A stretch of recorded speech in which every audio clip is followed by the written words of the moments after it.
Good afternoon. Oh my, it's 4 o'clock. Oh my. So no BTS today, but you do have KJP. Thank you. Thanks, Peter. I worked on that. Okay, let me see. Yes. Okay. So there are two graphs behind me. Basically what they show is more supplies being sold on the market compared to a year ago. So, and this is without Abbott being in the market right now, clearly. And we've seen a lot of progress happening, as you can see, in 2022 compared to 2021. And as you can see up here as well. And so, and that's due to our actions here at the White House and just across the administration. So obviously, we admit that there's still a lot more work to be done, but you do see some progress, some significant progress. So today, the president hosted a roundtable with infant formula manufacturers, including ByHeart, Bubs Australia, Ricket, Perrigo, and Gerber, to receive updates on their progress in increasing the supply of formula.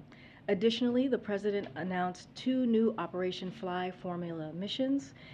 Beginning June 9th, United Airlines will airship the equivalent of approximately 3.7 million 8 ounces bottles of Kendamil infant formula. This is the first Operation Fly formula flight donated by an airline carrier. Also starting June 9th, Bubs Australia will transport the equivalent of 4.6 million 8-ounce bottles of formula. This is the first shipment of 27.5 million bottles that Bubs Australia plans to export to the U.S. These shipments are on top of the 1.5 trillion bottles of formula transported in the first two Operation Fly formula flights.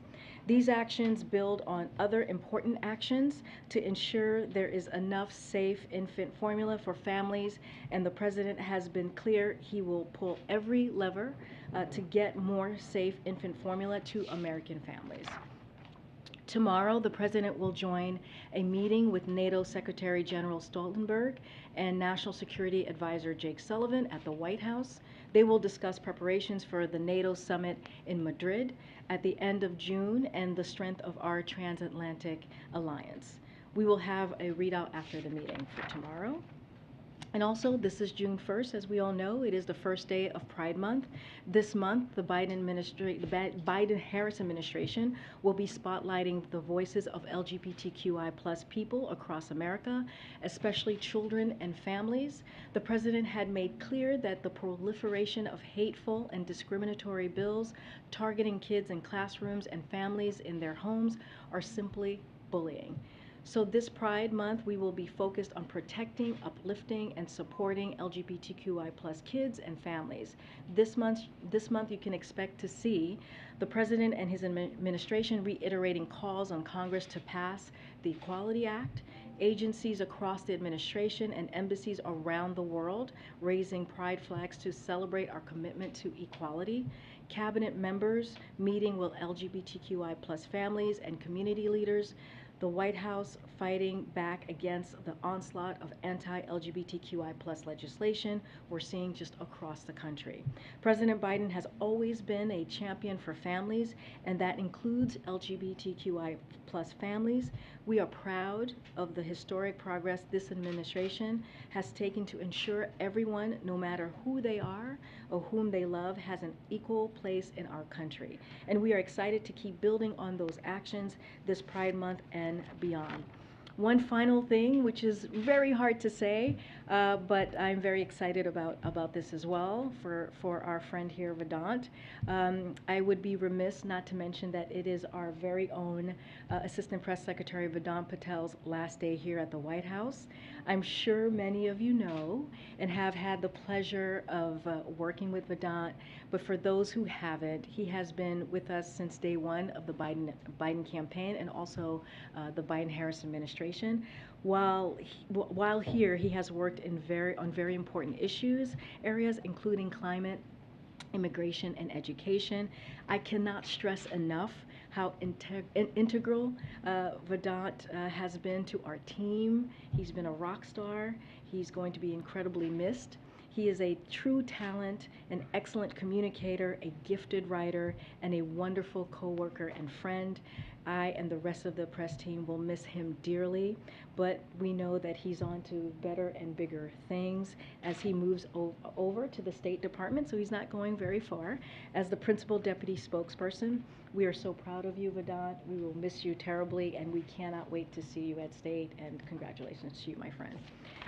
Okay, with that, go ahead, Zeke. Thanks, Karine.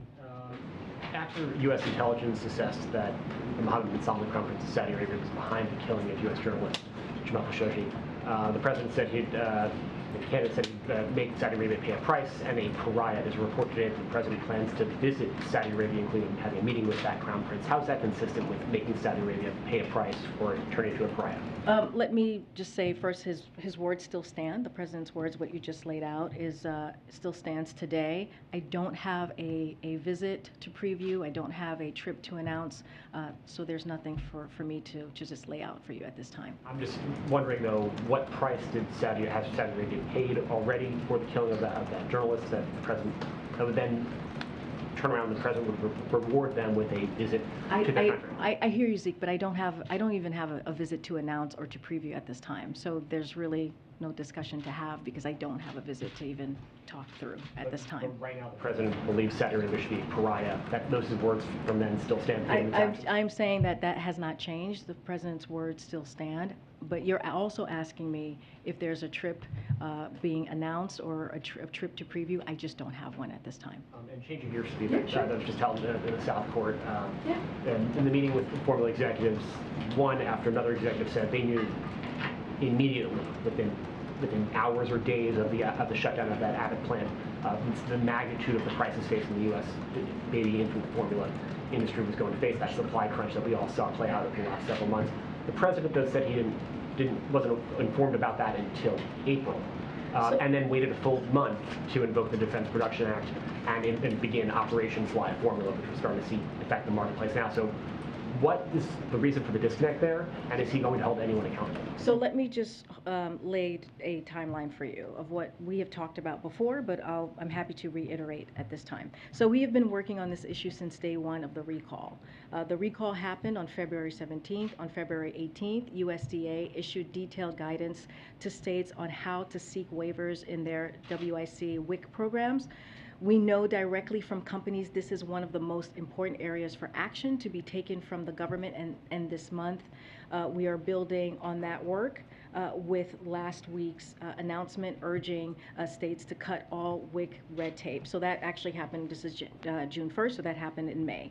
Also, importantly, agencies have been working closely with manufacturers to help them optimize process and boost production, which I just showed on these graphics that were behind me just a second ago. Because of quick action, and it is not by accident, today there is more infant formula coming off factory production lines in the U.S. than before the Abbott factory recall. That wouldn't happen without the work that we have done. For the last 3 months, the FDA has also been working with retailers to impose purchasing limits to prevent the possibility of hoarding. And just to take a step back, so just to remind folks how we got here, we are in this position because there were safety concerns at an Abbott facility. The scientists and the experts at FDA have been working around the clock 24/7 to come to an agreement, but ultimately have to ensure its facility meets their standards for the American people. And as Caleb said last week, the FDA has been clear. They need to look into how we got here, how this all happened. So he is calling for an after-action report. And so that is something that the FDA has said last week during their oversight hearings. Sorry, I said it's a lot for me, but does the president want to see an after-action report about how this building responded to that? Because he wasn't informed until April. So look, let me just say that the president is frustrated himself about the situation, about the issue that we have and he's frustrated on behalf of the American families. And so he is doing everything that he can to make sure that we take action, and we have been doing that 24/7 to make sure that he gets what families are going through, how hard it is right now for many families to feed their infant, to feed their child. And so this is something that he's not taking very lightly. You heard from him, you saw him meeting with the manufacturers, and so we're going to continue to work around the clock to get this done. Okay. So you did, February 17th was the recall, February 18th FDA issued instructions to states. Can we continue that through April? When did somebody call the White House to say, this is a problem, you guys may need to get involved?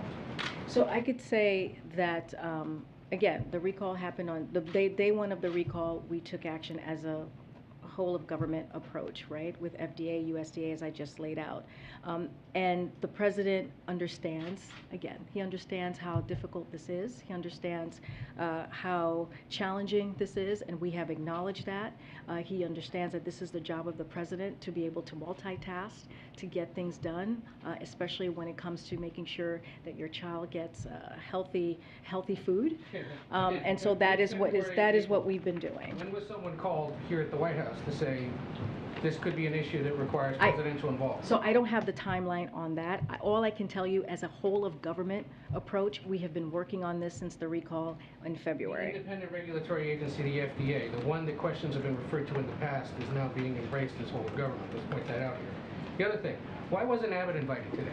Oh, well, because Abbott, as we know, they agreed on a path to safely reopen the Sturgis facility after safety concerns that FDA called them out on. So look, we understand Abbott is working hard to get back to safely making infant formula. That process is ongoing and should remain between them, and we are encouraged by the progress they've made. Today is about progress and action we can take to ramp up right now. But I want to, I need to say this, and I want to lay this out. Look, this meeting was focused on ramping up production and availability of safe infant formula to American families. That is what matters. We have to remember what FDA did was to make sure that families were getting food that was safe for their kids. That is important, and that's what matters. That's why we showed the chart to show where we are today compared to a year ago. So increasing production here at home and importing high quality formula from abroad.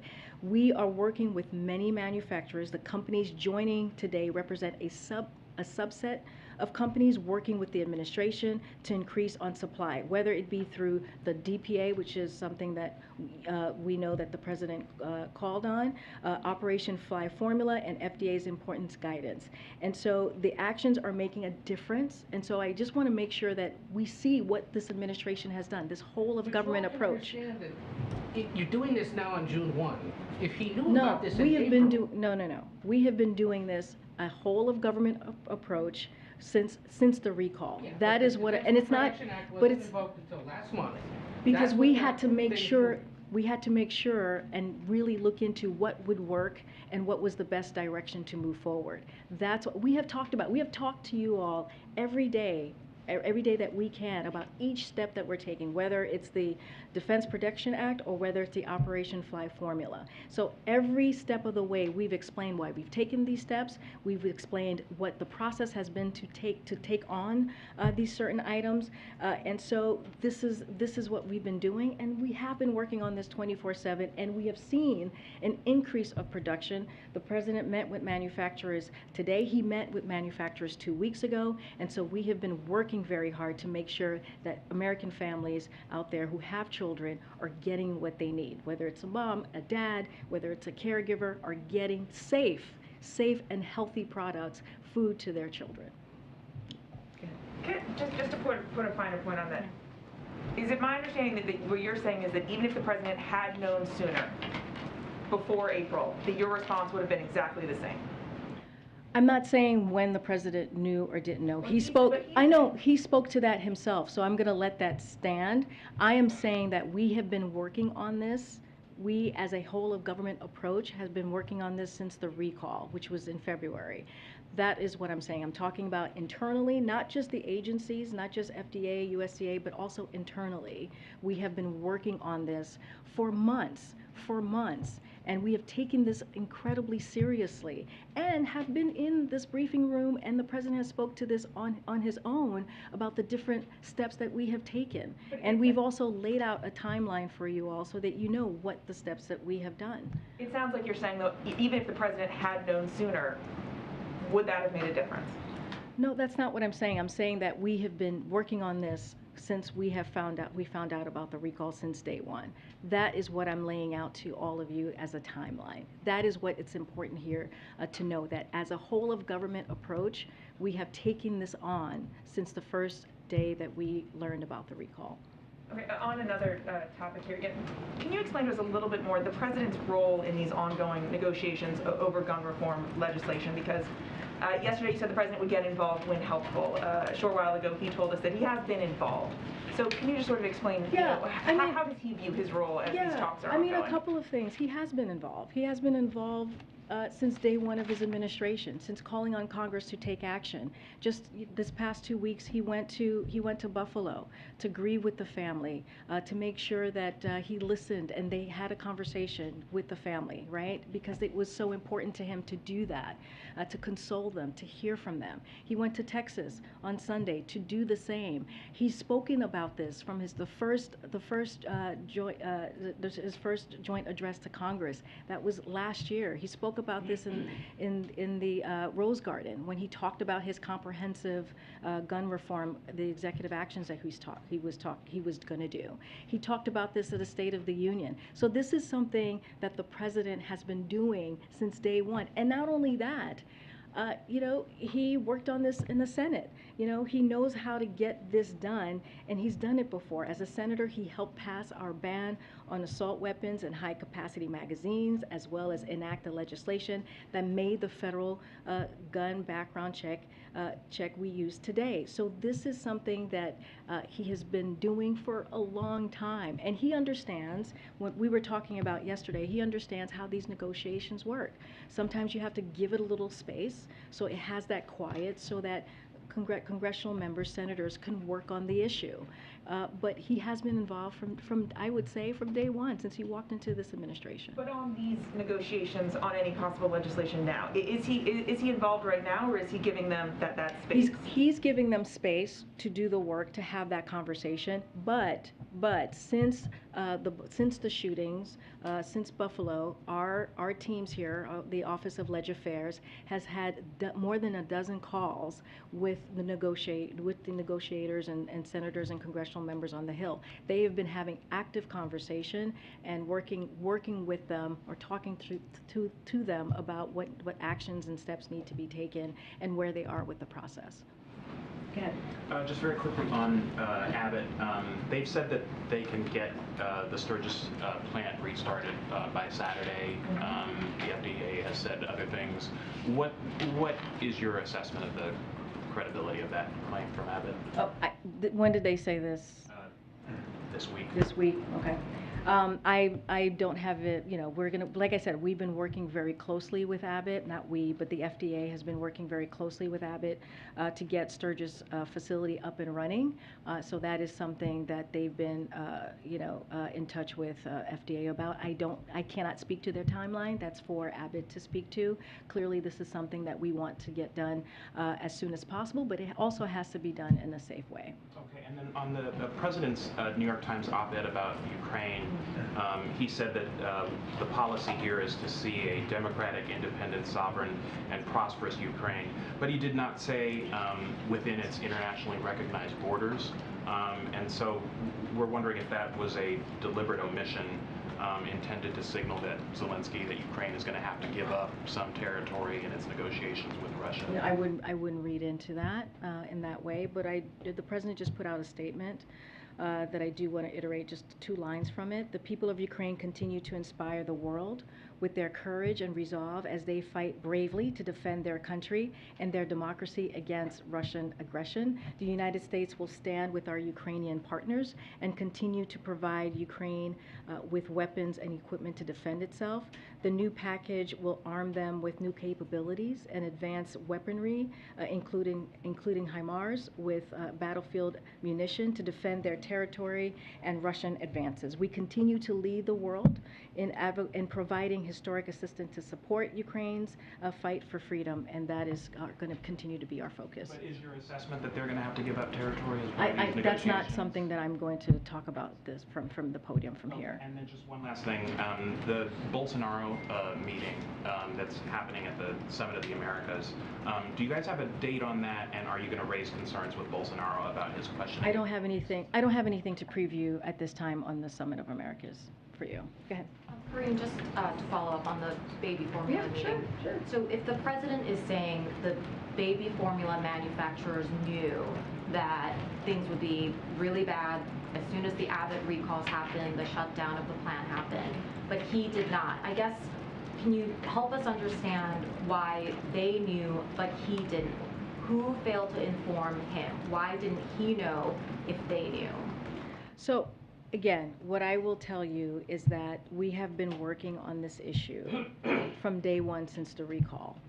You know, what you hear from the president is his frustration with the issue itself, with American families having to deal with and what they're going through because this concentrated market and the problems of the Sturgis facility. We have to remember how we got here.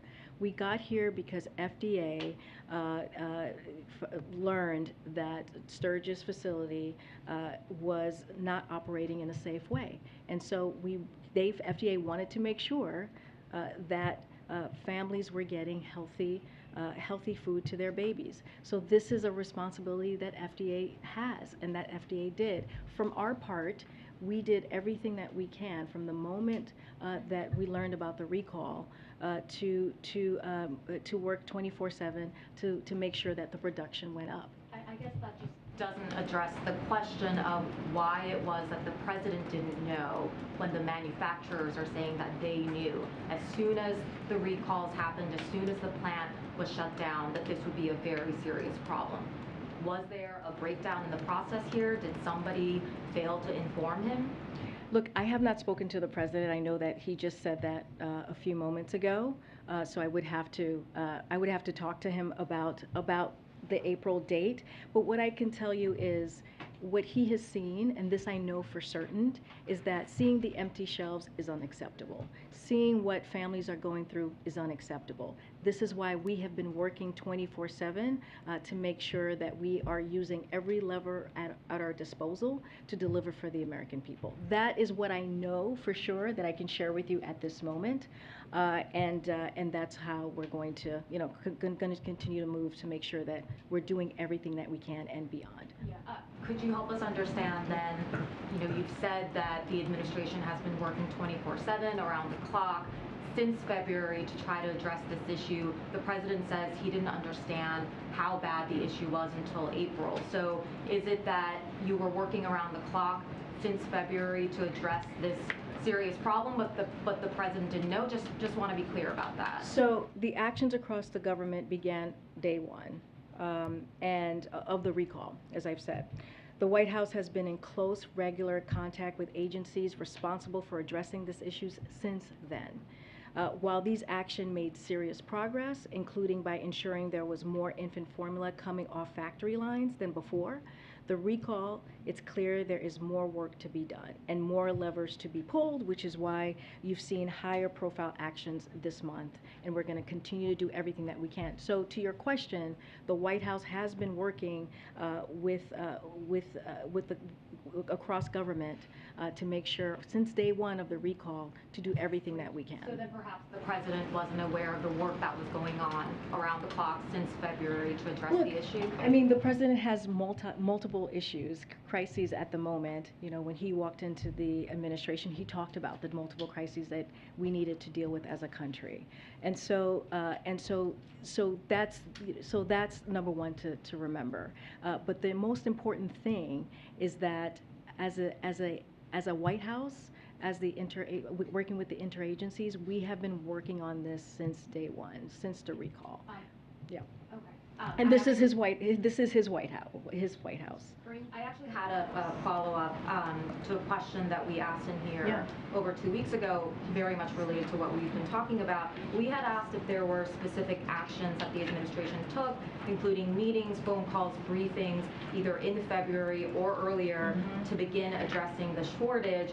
you had said at the time that you didn't have any specifics then, but you'd be happy to go back and get that information and be fully transparent. Yeah, It doesn't sound like you have that. No, update I for us don't have today. that information, but again, I can say to you, since the recall in February, we have been working around the clock on this issue. It is an important issue. We understand how frustrating it is for parents, and so this is something that the White House, across the agencies, have made a priority. Do you But plan on getting us that yeah, for sure. information I that you mean, said you feel would have? free to reach out to me directly. You have my email, you have my number. Feel free to reach out to me, and we will do everything that we can. Can I just do one follow-up on Well, a I mean, separate topic? MJ, I gotta move on. I gotta That's move fine. on. Yeah, go ahead. So I think the question here is we all understand Yeah. that government operates at many levels. The president's not read in on every issue. Why this one seems to stand out is that these executives talked about it as a crisis. The president talks about it as one of the most personal crises that he has experienced. And you're now sort of saying that the White House was operating on this without the president being aware of or directing those actions. And so there will be future crises. Yeah. And so I think we're all trying to understand the information flow and the decision-making when there is a crisis that rises to the White House's involvement, and is the president involved in that? And so the question really is, it sounds like you're questioning the April date that the president just gave us. No, I am not questioning the president at all. I'm just saying I have not spoken to the president. I know he just mentioned that date. But you're saying White House officials were involved in and engaged on this issue prior to the president being briefed on it himself. Right, which is not an unusual thing, as you know, Kellyo. This is a very common way of operation, way of moving. Nothing unusual about this. You're asking me to confirm something, and I was in my office. I did not actually hear what the president said. I do not like to speak on something without having a conversation with the president first. And so that's number one. Number two, what I'm trying to say is that his team on very high levels, who run his policy offices, who runs his department, have been working on this since day one. And that is... They can act without the president's direct involvement and make decisions before he's even briefed on a subject that's become one of the biggest issues for American families today. I mean, it's not uncommon. It's not an uncommon thing to do, to offer assistance, to offer help, to offer guidance to an agency when they need it. That is not an uncommon thing to do. Yeah. So Okay. just to follow up on the rest of the front row, who decided after 6 or 8 weeks? You said that, and hopefully the back row hears. Who is the person in the West Wing Yeah. who decided after 6 or 8 weeks that this baby formula shortage was finally something that somebody should tell the president about? Look, again, I have to go back and talk to the president. I did not hear him take questions or answer any questions to all of you. And so I want to do my due diligence, right, as his spokesperson, to make sure that I have a conversation. What I can tell you is what we have been doing as an administration since the day one of a recall. And just let me just say this, because I want to make sure, since we have folks watching, that the actions that we took actually made a difference here. DPA is allowing manufacturers to reliably plan for scaling production. In the case of Abbott and their suppliers, an increase of 25%, they can be manufacturing at 100% capacity. Likewise, Rickett plans to expand production by 40%. Operation Fly Formula has cut 3 to 4 week timelines for Nestle product to move the Europe to 72-hour periods. Through FDA's enforcement discretion, we will get 27.5 million bottles from Bubs Australia. So these are all important actions, including the graphs that I just showed, how high production is higher than it was a year ago. So this is also important. We want to make sure that the American people, the American families know that we have been working on this 24/7. The president has done everything that he is able to do, or has been able to do, and will continue to do more work, because we understand there's more work to be done. Okay, another big topic. When are you guys going to admit that you were wrong about inflation? No easy questions today, huh? The Treasury Secretary says that she was wrong, so why doesn't anybody here at the White House? Okay, so look, what the Secretary was pointing out this is talking about yesterday when she was doing her hit with her TV hit with CNN, is that there have been shocks to the economy that have exacerbated inflationary pressures which couldn't have been foreseen 18 months ago, including. Well, I'm trying to answer your question. Hold on. I was just getting to the why not.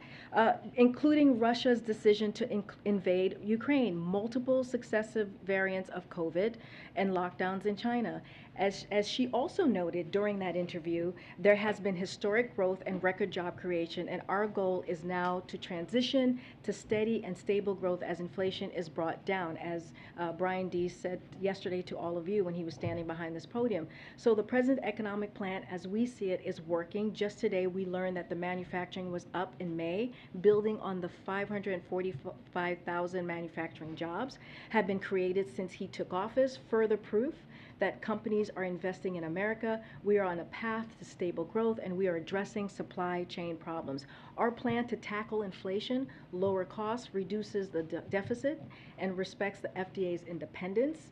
It's the best way for us to achieve sustainable and durable economic growth. So that's how we're doing, the work that we're doing every day to make sure that we attack lower costs, higher costs. Just that I understand, the Treasury Secretary says that she was wrong, but the White House was not wrong about inflation. Here's the thing: we have achieved a. First of all, I explained to you what she was trying to say, so I just laid that out. So those are your words, not my words. I just laid out what she was trying to say and tried to explain in fullness her part in her answer. We have achieved an historic recovery through an extraordinarily unprecedented economic moment. The President has consistently noted that the primary drivers of inflation are the pandemic and Putin's invasion of Ukraine. The twists and turns of both these monumental events have affected energy prices and also food prices that we have seen these past several months.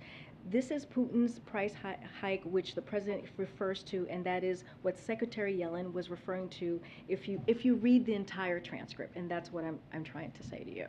Hopefully that lands. Go ahead. Thanks, Karine. You say Legislative Affairs has had more than a dozen calls with lawmakers on guns recently. Which ones? Oh, I don't have a list, and we are always, we are always very clear about not sharing not saying who we talk to and keeping conversations private. We're just trying to give you a number so you see our efforts and what we've been trying to do. But I don't have a list. I won't list our list to you right this time. I just ask because often the White House press office hasn't given any level of specificity as a policy about. Well, I did say we're talking to negotiators, so I think that could give you a sense of who we're talking to. And then a couple of questions briefly on baby formula. Would the President support the FDA continuing to allow more foreign imports of baby formula permanently, more than just a temporary solution, given that we're seeing that this can become a crisis very quickly, given that we have just a few manufacturers who have a corner on the market? Well, we understand that we need to look at this further and figure out what needs to be done so that this doesn't happen again. I don't have anything new to share on if this is going to be a long-term way of moving forward with baby formula. I don't have a policy update on that, but I know to tell you now, as I've been saying, we are doing everything that we can possibly to make sure that the American families are getting their children healthy and safe formula. And then just real quick follow-up. We talked, when the President spoke earlier, came up in one of the questions that was asked, just the timeline of the FDA's response when it came to investigating this Abbott facility.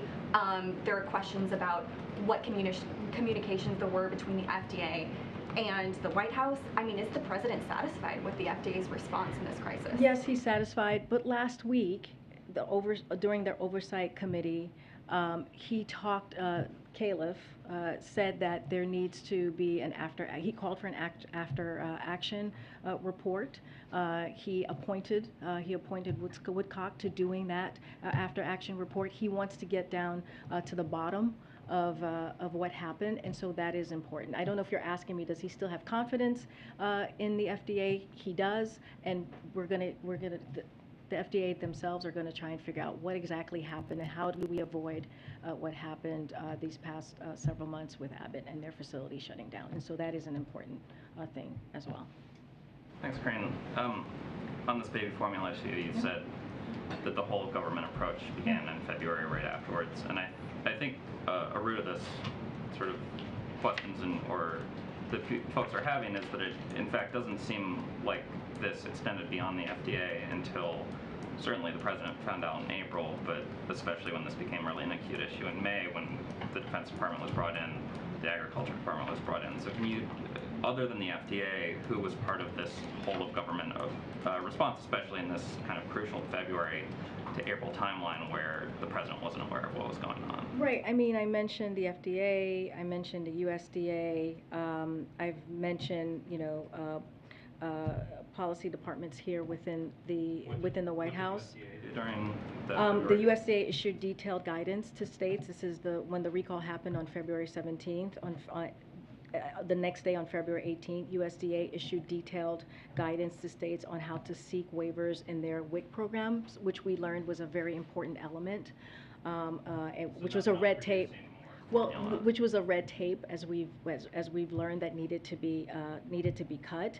And we know directly from companies that this is one of the most important areas for action to be taken from the government, and we're building on that work with the announcement that we made as it's related to a USDA urging states to cut all of WIC red tape. So that was that role in that particular component.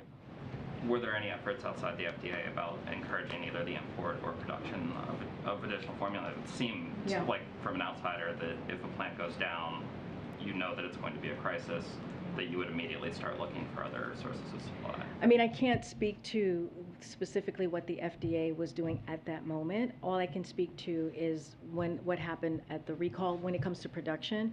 I can talk to what we have done these last several months, meeting with manufacturers. Again, the graphs that I showed showed how the production has even increased from last year. I think 8 million more in one of the graphs that I showed. And so we're going to continue the work. We know that there's more work to be done, and we're going to make sure that we get to the other side of this. One other on a different topic. About a month ago, the Supreme Court decision or draft decision leaked on abortion rights.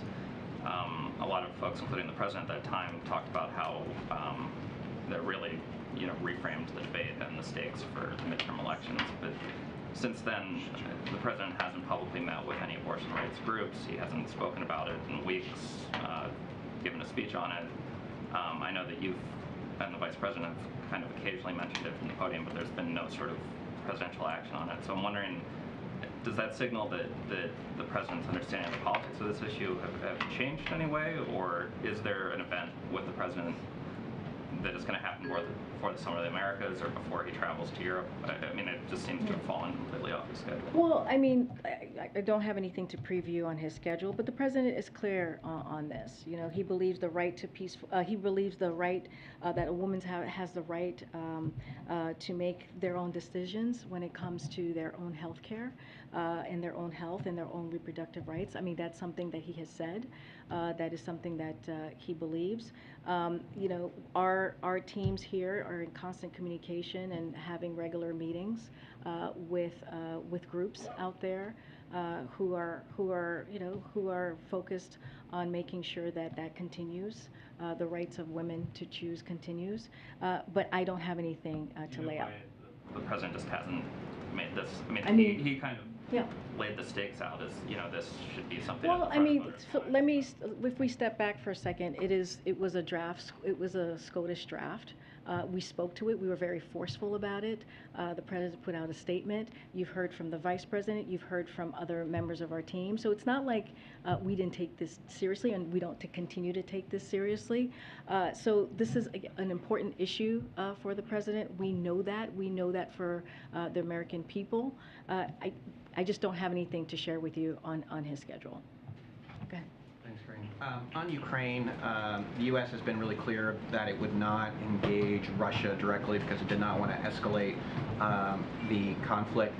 But General Paul Nakasone, and I apologize if I mispronounced that, but who heads the U.S. Cyber Command, he reportedly told Sky News that the United States is engaged in offensive cyber activity against Russia. Can you talk about that? Why disclose that? That seems contrary to what the administration's position. Look, as it relates to the Kremlin, to President Putin, we don't negotiate our security assistance packages to Ukraine with the Kremlin. They have not been pleased by the amount of security assistance we've been providing to the Ukrainians since far before this most recent phase of conflict began. But we are doing what exactly the president said he would do, which is, and he told President Putin directly, we would do what we would do if he attacked Ukraine back in December, which is provide security assistance to the Ukrainians that is above and beyond what we were already providing to help Ukrainians defend their country. So that's exactly what we've done and will continue to do. Remember, and we say this all the time, this is Russia that chose to launch a brutal war, that chose to attack Ukraine's sovereignty and its territorial integrity. And so this is Russia's war. And so they started this conflict, and they could choose to end it at any time, and they have not. But we continue to maintain that deconfliction channels with the Russians for when necessary.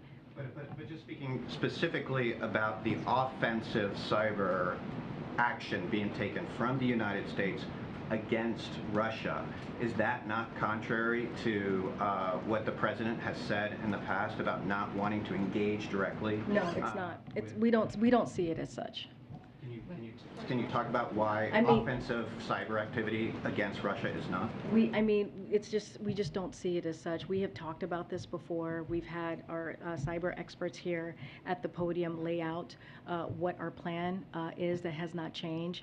So the answer is just simply no. Go ahead, Tyler. Just following up on an inflation question.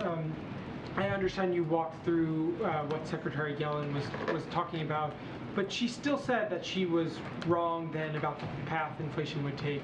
President Biden made similar statements saying that inflation would be temporary. Brian Deese was here yesterday. I asked him the same question. Does anyone in the White House have regrets about how they talked about inflation, given that it has turned out to do exactly what they said it would not do? I mean, look, I laid out from if you look at the whole transcript, what it is that Secretary Yellen was trying to lay out when she was asked that question. She was pointing out that there have been shocks in the economy that have, again, exacerbated inflationary pressures, which could not have been foreseen 18 months ago. I mean, that is just a reality that we're to working with. And what all of his top aides said turned out not to be true and turned out not to happen. So I'm wondering if there's any sense within the White House that was a mistake to say so, given that it turned out to occur very differently. Again, there were certain shocks to the economy that exacerbated the inflation pressures, right? So that includes Russia's decision to invade Ukraine, multiple successive variants of COVID, as I've mentioned already, and the lockdowns in China. The president has consistently noted that the primary drivers of inflation are the pandemic and Putin's invasion of Ukraine.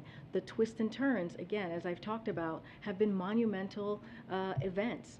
And so, as the Secretary Yellen has also noted, there has been historic growth and record economic creation, and our goal is to do the transition, which is what Brian Deese was talking about, to make sure that it is steady and stable growth as inflation is brought down. So that there are things that have occurred that has been unprecedented in this past year or two, actually 3 years, and that's what we're speaking to. I hear you on that, but that still doesn't necessarily answer the question about whether inside the White House there is a feeling that there should be a concession like Janet Yellen made yesterday on TV, that the way that the administration talked about inflation was not best suited to describe to the American people the economic pain that they would eventually be feeling as we continue to see prices rise. I mean, look, the president is working, has said this over and over again. We have said this. We understand what the American people are going through. We understand the high cost that they're dealing with. We understand what inflation is doing to gas and to food prices. We have taken multiple actions, which the president explains himself in his own voice in the Wall Street Journal just a day ago. And so that has been our focus as well. And we're coming out of a very strong economic period, and so now we're going into a transition. There are things as it relates to inflation, there are things that were not predictable 18 months ago, that were not predictable from day one. So as we were speaking to them as we saw it at the time.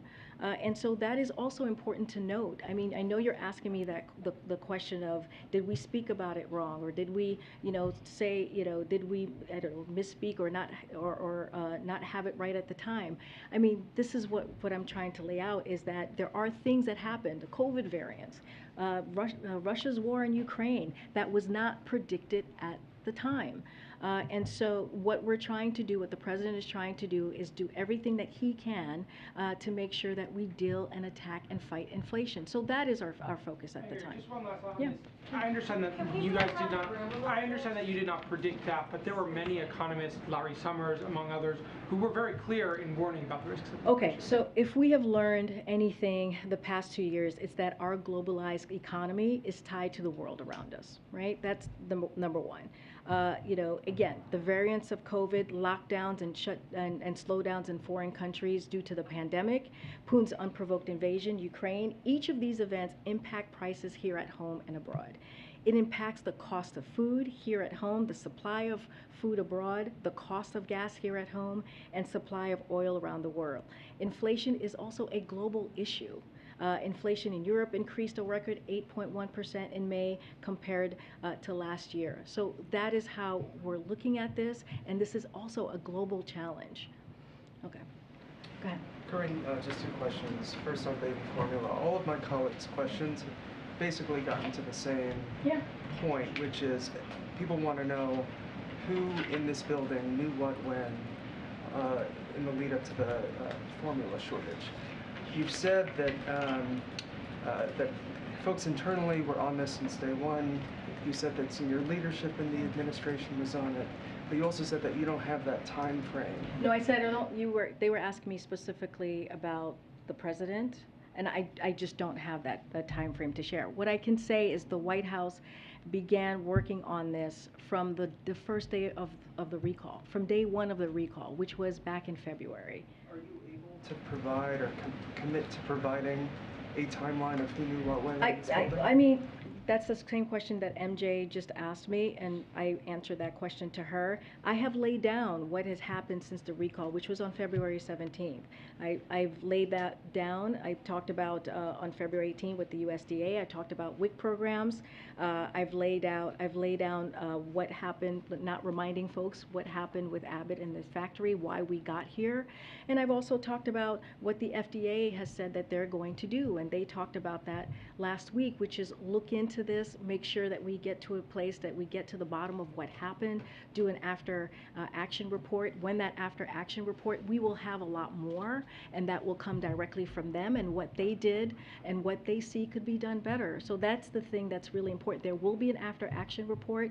We will be able to see exactly what happened from their standpoint. Again, we have been working on this since the first day of the recall on February 17th. That is our involvement here with the White House and FDA and what we've been trying to do. And then just lastly, on the Summit of the Americas, obviously this administration has been preparing for this for months. We've had many conversations about invitations to heads of state for months. We are now less than a week out of this, and there are still several significant outstanding potential invitations. How did that happen that we've gotten so close to the 11th hour and you still haven't decided whether to invite anyone from Venezuela, including the opposition leader who you recognize as the president? I think if you've been following this administration for the past year and a half, 1 week is not the 11th hour when it comes to how things move. And so that is a lifetime away for us as a White House. I think any White House would say that.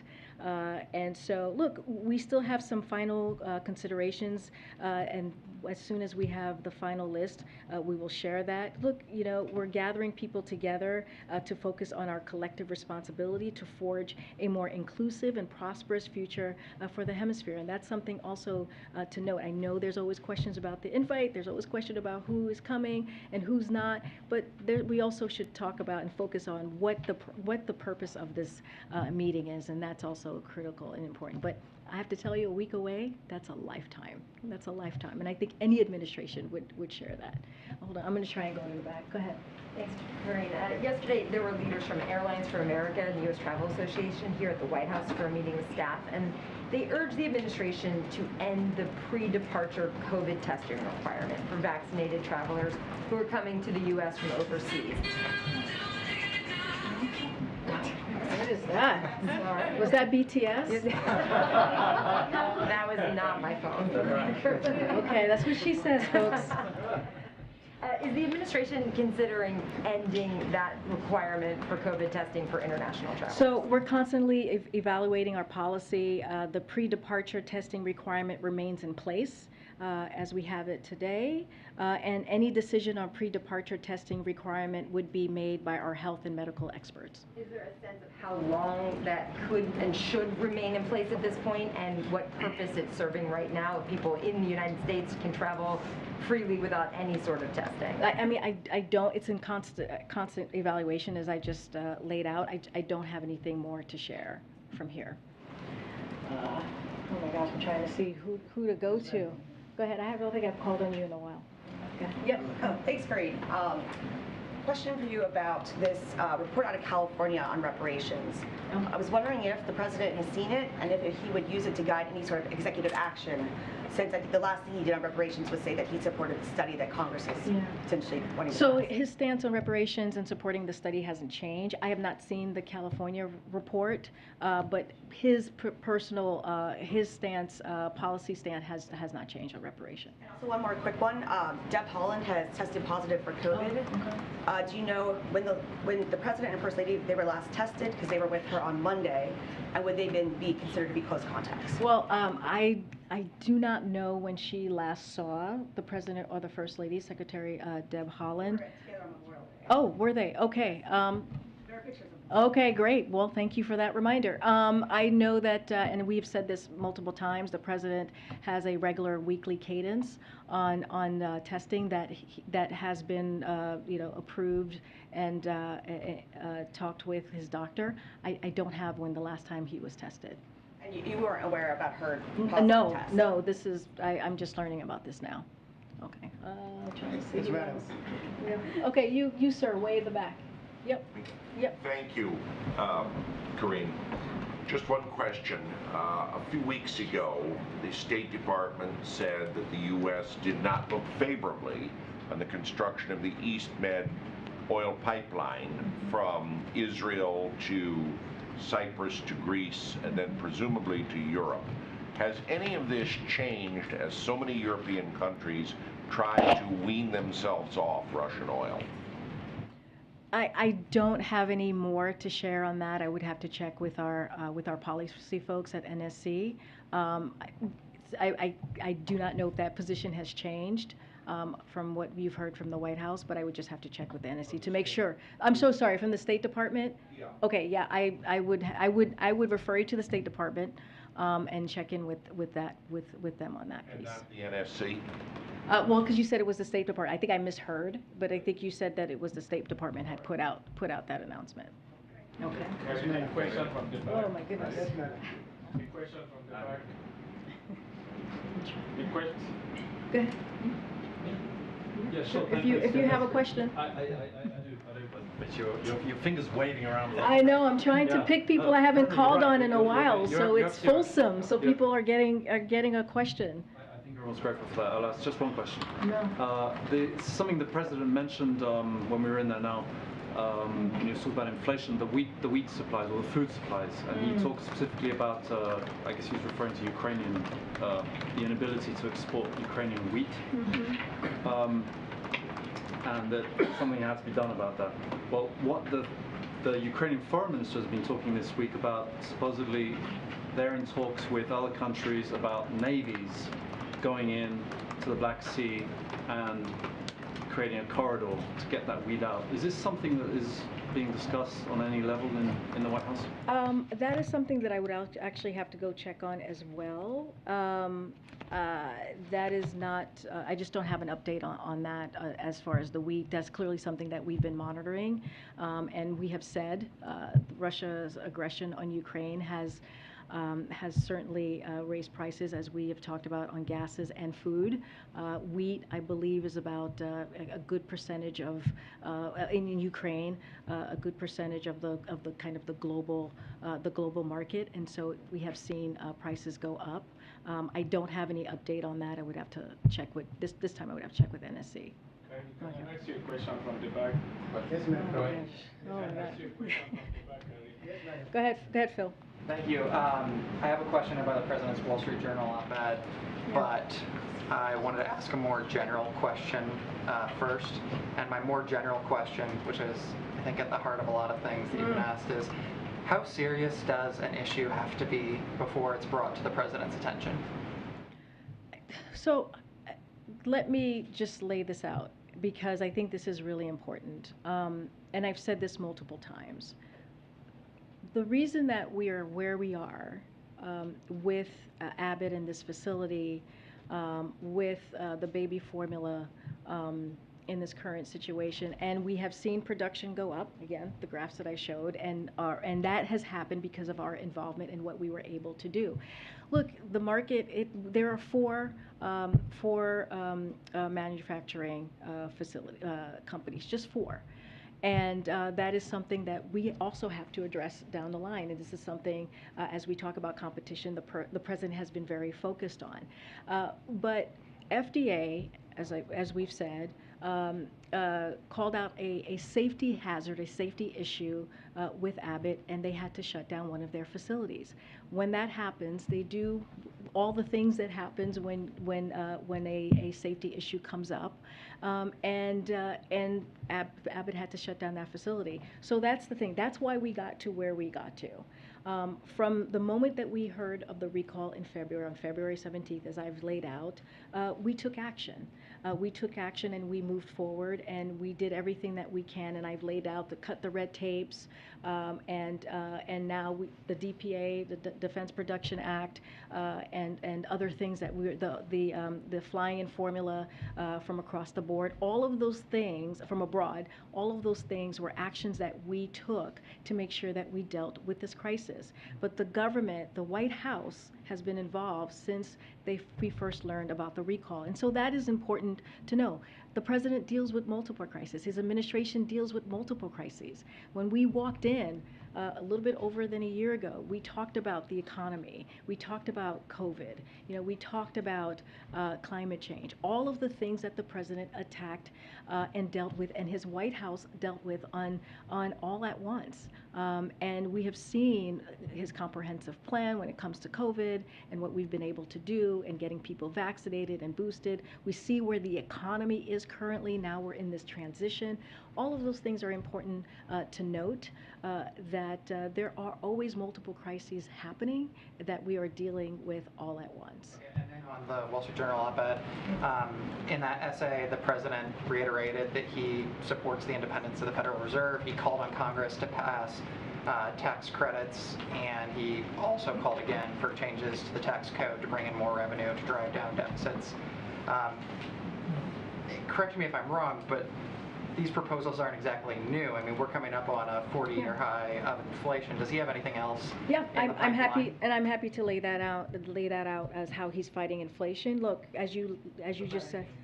Yeah, well, I mean, let me just tell you what we have been doing and what we will continue to do and what we know is important in order to fight inflation. So you mentioned it, giving the Fed the independence it needs to take the steps to bring inflation down, pushing Congress to lower costs on things families rely on, like prescription drugs, which you've heard us talk about, that eat up too much of Americans' budgets, taking steps to stabilize the energy markets.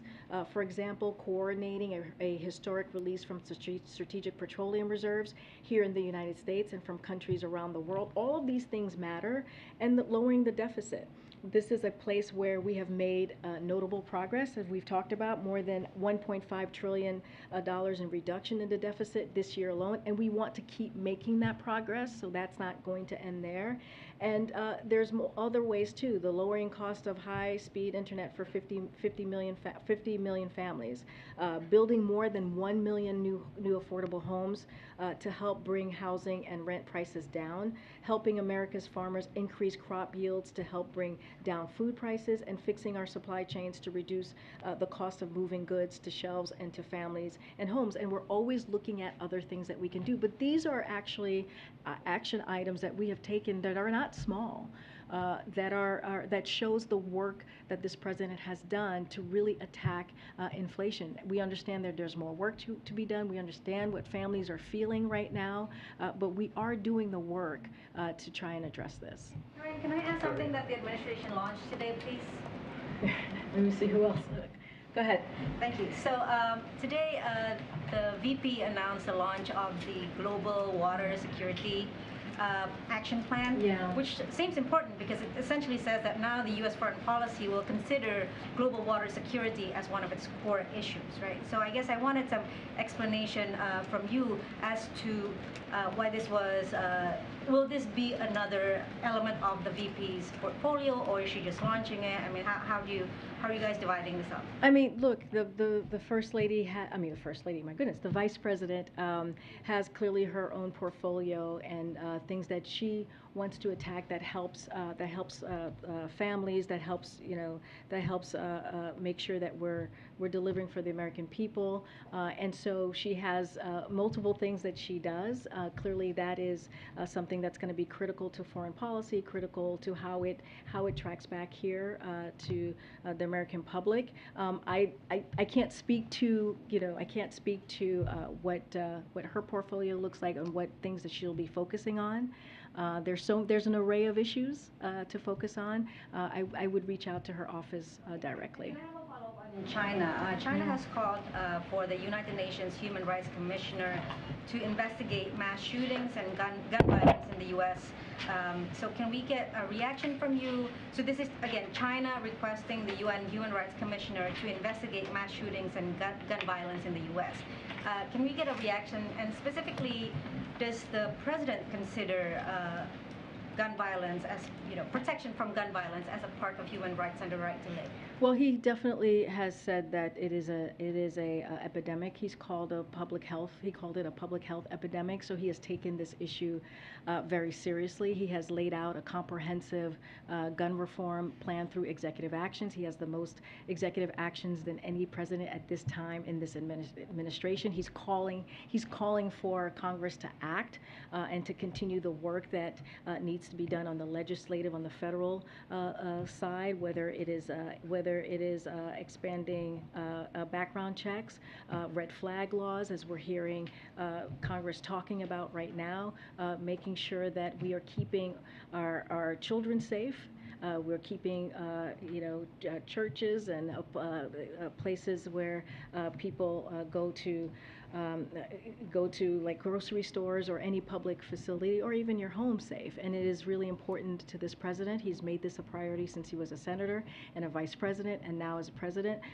So this is something that he's taken. I'm not responding to that. Okay. We're done. Thank you so much, guys. See you tomorrow. Thank you. Can you take questions from my I did. I took Fred's question. But I took Phil. I took your question. I took your question from your colleague right here. You don't respond to email. I have not gotten an email from you. I've sent you email that you don't. Well, maybe you have my wrong email. And I'm wondering why.